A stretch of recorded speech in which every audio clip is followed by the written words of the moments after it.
I've seen the minority health center here in Cleveland under your direction just grow from the time that it first began. I was with you when it began. I'm with you now. I think you've made a tremendous contribution to this community through that effort. 10th Annual Minority Men's Health Fair at Cleveland Clinic. The first year we started the health fair, we had 35 men show up. But as you can see, there's thousands of men here taking advantage of these free preventative health screenings. It's all about early detection of preventable diseases. It is important that we do this. It's important that we can continue to do this.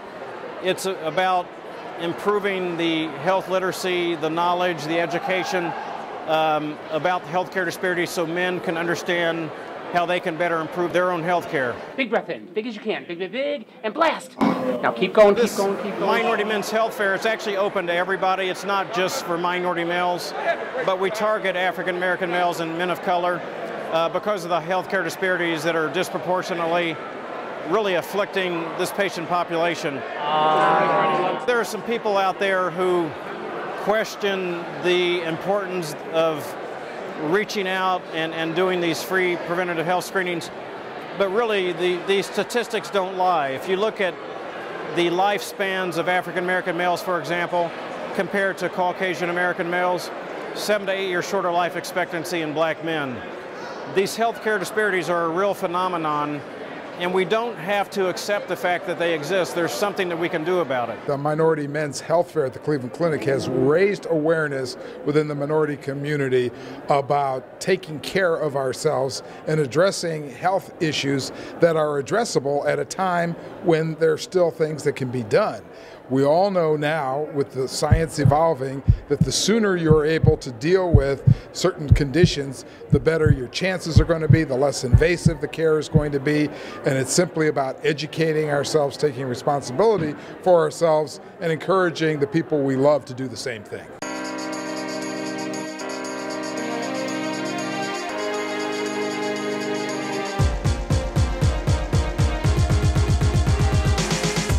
I would say to my colleagues, you've got to come in and you've got to get tested early because early detection is the greatest way to hope for a cure and to beat these diseases. Our impact, I think, is significant. Over the years of doing the health fairs, and again, we do the Minority Men's Health Center clinics every week throughout the year also, but through us doing the health fairs, we've detected a number of cases of previously unrecognized prostate cancer, for example. It always happens to the other guy. I got screened at the Minority Men's Health Fair. The results indicated that I did have prostate cancer. I've had issues with blood pressure, and I didn't really realize that blood pressure could affect so many other parts of your body. Black men develop and die from prostate cancer twice as often as white men. Black men have a 35% incidence of high blood pressure, hypertension, higher than the national average of 20 or 25%, 80% higher incidence of diabetes. So yes, we are having a positive impact on improving the health of the community. You know, you can't put a price tag on good health, and tonight plenty of men got free medical care. I'm joined live now, the man whose brainchild all of this is, Dr. Charles Modlin. 9 years running. What goes into planning this? Hundreds of people attended the 9th Annual Minority Men's Health Fair at the Cleveland Clinic. Joining us today is Dr. Charles Modlin, the founder and director of Minority Men's Health Center at the Cleveland Clinic. Thanks for being here, Dr. Modlin. Thanks for having me. We appreciate you being here. We as individuals and collectively as the East Cleveland City Council do hereby congratulate and honor Dr. Charles Modlin of the Cleveland Clinic for offering their time and dedication to present Cleveland Clinic's 10th Annual Minority Men's Health Fair. I'm so appreciative of the leadership of Cleveland Clinic that have allowed us to do this. They're very supportive. Dr. Cosgrove, Dr. Klein, Dr. Sabani, and others. We're trying to break down the barriers that have historically prevented men from coming in. They don't trust the system. I trust the system. It's no big deal to me, you know, when you're getting a health check, you know, but I think some of the men just afraid to, you know, they don't trust doctors. I tell them it's very important that you trust the doctors, you know, the service that's rendered is very good. It's for your health, your benefit, so you need to go out and get it done.